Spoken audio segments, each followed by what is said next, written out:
Hey guys, welcome to Home Sweet Homeschool. If you're new here, my name is Ashley and I'm a homeschooling mom to one. And in today's video, we're going to talk about morning basket. And as you can see, I have my basket sitting right here. Now this video is not going to tell you what a morning basket is or how to set up a morning basket because there are so many great YouTube moms out there that have already done that. You could look up morning basket and you're going to find the original creator of it. You'll find wonderful ways to set it up and how many people utilize a morning basket in their homeschool. But it's really not something that we have ever truly used and stuck to. Number one is because we don't really start school until about 10 o'clock every day.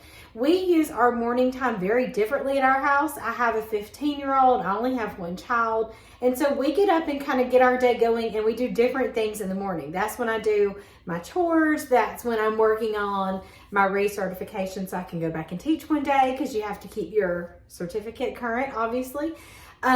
We're doing all those odds and end things, my Bible study, and then my son has like a certain workout he does every day. So we do not actually start our school day until 10 o'clock, which is not necessarily morning. I mean, it's late morning. So we don't need a morning basket. We've never truly needed any of that because if you know anything about a morning basket, it's really just to bring your family together. Now, I'm not here to bash the morning basket because if that's something you use in your homeschool, and you love it, that is wonderful. Over here at Home Sweet Homeschool, I'm all about doing what works best for your family. So if a morning basket works great for you and your family, then you just keep on keeping on because that's great. I'm mainly talking to the people who are maybe new to homeschooling or have just been homeschooling for a few years, or you're trying to implement morning baskets. So if you're just starting out and you see all these homeschool moms talking about their morning basket and you think that's something you want to try, then absolutely go for it. It can be a wonderful thing and there are so many different ways to do it. You're bound to find something that works for you. If you're a mom who's been homeschooling for a while and you think, well, we've never done it, maybe that's what's missing, then go for it. I'm not here to discourage you from using it. Or, let's say you've been doing this a long time and you think that is the one thing that's missing. We've never done morning basket. Let's try it. Then go for it. I do not want to discourage you from doing it. I'm just saying that here at our house, it just isn't necessary. I've made maybe a video or two about morning basket before. So you can kind of check that out. That was kind of in our earlier years, but we've evolved and we've changed and we don't really do that anymore. Now, do I technically have a basket? Yes, you're looking at it. Do you know why I have this basket? Because I love baskets. That's all. I was in TJ Maxx one day and this basket was sitting there. And, they always ask you if you found what you were looking for. And I'm like, I wasn't looking for anything. I just happened to walk into TJ Maxx and this basket was like, you need me. So that's why I even have a basket in the first place. So this basket actually sits in our living room beside our fireplace. Now, when I brought it home, I'm like, what am I going to put in it? I could put blankets in it because I love throws, but I already had a basket for throws. And so then I was like, oh my goodness, I can put these books in here. So this basket actually does have a purpose. Now, could I technically take these books and put them on a cart? Absolutely. You could have a morning cart. That would work out perfectly fine. Could I take these books and put them on a bookshelf in another room? Yeah. But let me tell you why I have this basket. Everything that's in here are things that we use. They're just not things that we use on a regular basis.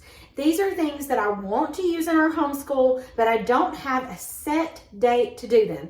I just want to make sure I incorporate them at some time during our homeschool journey. And so that's why they're in here. And the reason why they sit in my living room is because that's where we are the majority of the time. We walk back and forth through that living room so many times a day right by this basket. And I'm trying to create a habit where if I see it, that will remind me to use it. And so I just want to share with you what's inside of it.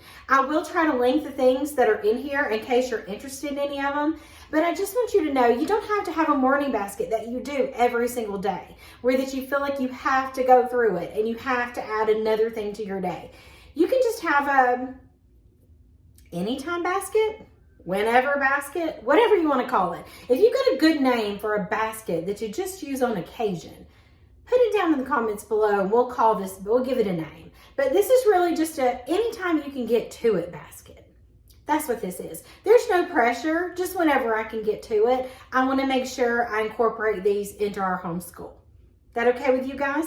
So let's just say you've got some awesome things that you want to introduce to your kiddos, but you don't want to put them on a set time in your planner or a set time in your day because it's just one more thing to do. Make yourself an anytime basket, a whenever basket.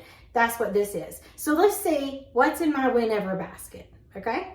First thing I have in there, this is just a pencil case, and within this pencil case is, and I'll show you if I can find the beginning of it.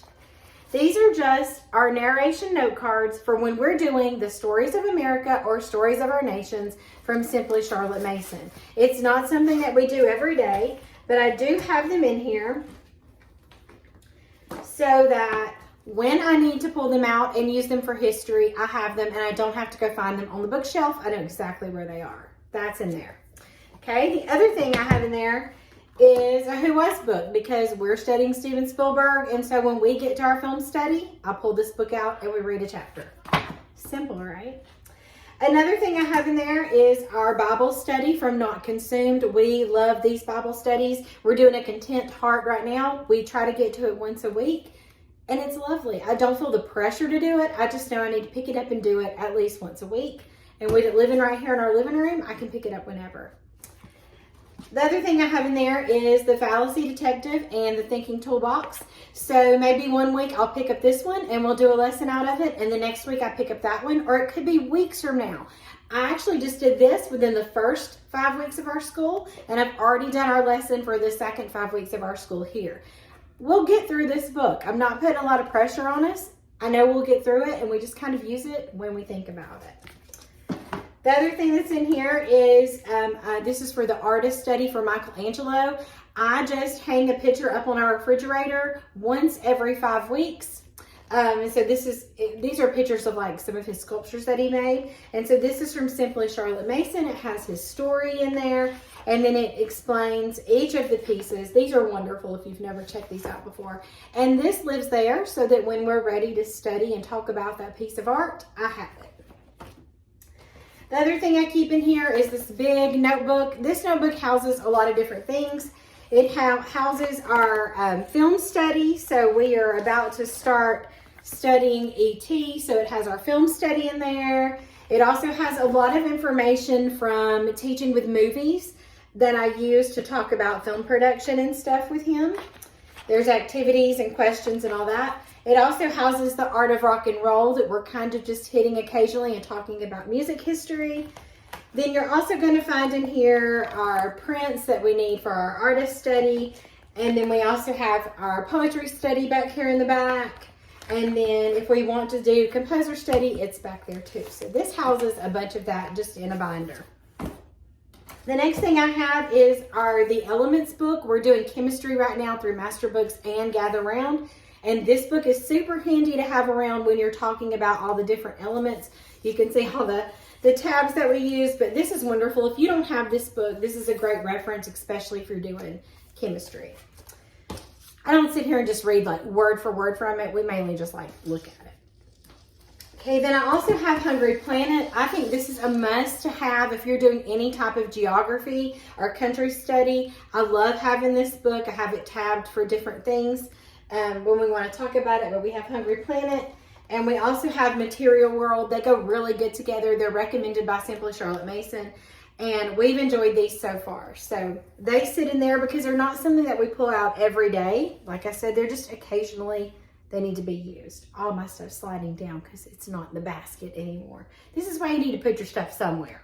You don't have to put it in the basket. I also have this Children Just Like Me. This is great for geography and country studies too. It just takes a child and it kind of shows you what their life looks like, you know, wherever they're from. So this is nice to have. This right here, I absolutely love. We've used this for so many years now. This is the Where on Earth Atlas from DK. It's amazing also for those country studies. This is wonderful to have. And then the last thing I have in it is the Maps book.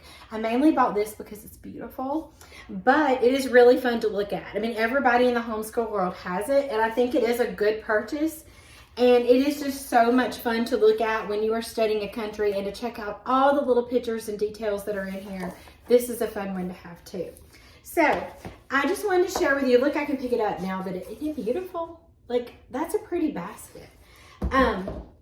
If you're thinking about doing a morning basket, definitely check out Goodwill and places like that. And then TJ Maxx and Ross have very reasonable baskets.